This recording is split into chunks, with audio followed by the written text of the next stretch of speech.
عز وجل کذبنی ابن آدم ولم یقل له ذلک وشتمنی ولم یقل له ذلک فاما یکذبہ ایایا فقولہ لن یعیدنی کما بدأنی ولیس اول الخلق بأہوانا علی من اعادتہ او کما قال اللہ تبارک و تعالی۔ حدیث قدسی ہے، اللہ کے نبی صلی اللہ علیہ وسلم نے اللہ تعالی سے یہ بات اور یہ روایت نقل کی ہے کہ اللہ تعالیٰ کہتے ہیں آدم کا بیٹا مجھے جھٹلاتا ہے، حالانکہ یہ اس کے لیے مناسب نہیں ہے، اور آدم کا بیٹا مجھے گالی دیتا ہے، وَلَمْ يَكُنْ لَهُ ذَلِكَ، یہ بھی اس کے لیے مناسب نہیں ہے۔ فَأَمَّا يُكَذِّبُهُ إِيَّايَ، اس کا جھٹلانا کیا ہے مجھے، وہ کہتا ہے لَن يُعِيدَنِي كَمَا بَدَأَنِي، اللہ تبارک و تعالی دوبارہ ہمیں زندہ نہیں کرے گا جس طرح اس نے پہلی دفعہ ہمیں پیدا کیا ہے، یعنی موت کے بعد دوبارہ اٹھایا جانے کا انکار کرتا ہے۔ یہ انکار کرنا اللہ کی تکذیب کرنا ہے۔ تو اللہ تبارک و تعالی اس ارشاد میں فرماتا ہے لیس اول الخلق بأہون علی من اعادتہ، کسی چیز کے دوبارہ لوٹانا، ہاں بلکہ کیا ہے، پہلی دفعہ پیدا کرنے سے دوبارہ لوٹانا یہ زیادہ آسان ہے۔ اور قرآن مجید بھی اسی کی طرف اشارہ کرتا ہے اور جا بجا اس کا تذکرہ کرتا ہے۔ ایک جگہ فرمایا وَهُوَ الَّذِي يَبْدَأُ الْخَلْقَ ثُمَّ يُعِيدُهُ، ایک اللہ تعالیٰ کی ذات ہے جس نے انسان کو پہلی مرتبہ پیدا کیا، مخلوق کو پہلی دفعہ پیدا کیا، ہر چیز کو پیدا کیا، ثُمَّ يُعِيدُهُ، پھر اس کا اعادہ بھی کرے گا، پھر اس کا اعادہ بھی ہوگا، دوبارہ اٹھایا بھی جائے گا۔ یاد رکھے ہر مذہب اور ملت والا پہلی تخلیق، پہلی دفعہ پیدا کرنے کو اللہ تعالیٰ کی طرف منسوب کرتا ہے۔ ہر مذہب اور ملت، چند گنے چنے دہریے قسم کے ہیں جو اللہ تعالیٰ کی ذات کے بھی انکار کرتے ہیں، صفات کے، بقیہ جتنے مذہب والے، جتنی ملت کے پیروکار ہیں وہ سارے کے سارے اس بات کو مانتے ہیں کہ پہلی مرتبہ پیدا کرنے والا کون ہے؟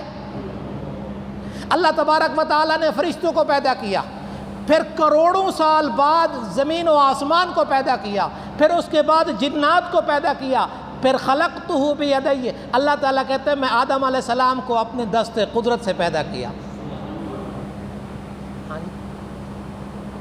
تو قرآن و حدیث کے دلائل اپنی جگہ وہ سچے ہیں، 100% سچے ہیں، لیکن ذرا عقل سے سوچیں، ایک چیز کا پہلی دفعہ بنانا مشکل ہوتا ہے بغیر مٹیریل، بغیر نمونے کے۔ جب ایک دفعہ ایک چیز بن جائے تو اس کو اعادہ مشکل ہے، حالانکہ اللہ تعالیٰ کے لیے کچھ بھی مشکل نہیں ہے، لیکن پھر بھی عقلاً سوچیں تو یہ ہے پہلی دفعہ۔ اللہ تبارک و تعالیٰ کہتے ہیں تو دوسری مرتبہ انکار کر رہا ہے، ثم یعیدہ، دوبارہ اعادہ نہیں کرے گا، وَهُوَ أَهْوَنُ عَلَيْهِ، قرآن مجید بھی کہتا ہے یہ اللہ تعالیٰ کے لیے آسان ہے، اللہ تعالیٰ کے لیے۔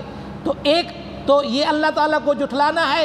اور دوسری روایت میں کیا فرمایا، آگے اس روایت میں آگے فرمایا، امام بخاری نے اس کو نقل کیا ہے، وَأَمَّا شَتْمُهُ إِيَّايَ فَقَوْلُهُ اتَّخَذَ اللَّهُ وَلَدًا، اللہ تعالیٰ کو گالی دینے کا مطلب یہ ہے کہ یہ بندہ کہتے ہیں اللہ تعالیٰ نے بیٹا بنا لیا، اللہ تعالیٰ نے بیٹا بنا لیا۔ اور اللہ تعالیٰ آگے خود کہتے ہیں انا الاحد الصمد لم الد ولم اولد ولم یکن لی کفوا احد، کفوا احد، یہ حدیث قدسی ہے۔ اللہ تعالیٰ کہتا ہے میں احد ہوں، اکیلا ہوں، میرا کوئی شریک نہیں ہے، میں شریکوں سے پاک ہوں۔ اور اگلی بات ہے، یہ ضروری ہے، اس میں ہم سارے جتنے بیٹھے ہیں اس میں غلطی کھا جاتے ہیں، یہ توجہ کرنا۔ اللہ کہتا ہے میں اکیلا ہوں، میں صمد ہوں۔ صمد کس کا ہم کہاں استعمال کرتے ہیں، کہاں بولتے ہیں؟ ہاں جی، کوئی فوت کی ہو گئی، باپ فوت ہو گیا، بچے چھوٹے چھوٹے رہ گئے، تو پوچھتے ہیں ابھی کیا ہوا جی؟ او جی سمد ہویا جی، بے نیاز ہویا جی، چھوٹے چھوٹے بچے سن۔ لا الہ الا اللہ، آپ بھی پڑھ لیں، لا الہ الا اللہ، لا الہ الا اللہ۔ اس معنی میں سمد نہیں ہے، اس کا مطلب کیا بے پرواہ ہے جی اس کو کیا، نعوذ باللہ من ذالک، بلکہ سمد کا معنی ہے، آسان سا معنی کرتا ہوں، سمد کہتی ہیں سب کے کام اس کے امر ارادے کے بغیر نہ ہوں اور اس کے کام سب کے بغیر ہو جائیں، اس کو سمد کہتے ہیں۔ سمد ہے نہ وہ کسی سے پیدا ہوا نہ اس سے کوئی پیدا ہوا، ولم اکن لی کفوا احد، بخاری کی روایت ہے، حافظ اور علماء بھی بیٹھے ہوئے ہیں، وہ کہیں گے جی قرآن مجید میں تو سورۃ اخلاص میں عورت ہے، یہ حدیث ہے، حدیث قدسی، تو کیا ہے؟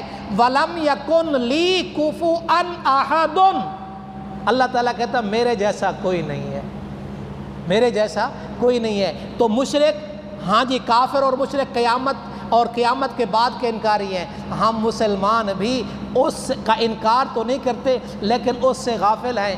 دعا ہے اللہ تبارک و تعالی موت سے پہلے موت کی تیاری کرنے کی توفیق عطا فرمائے۔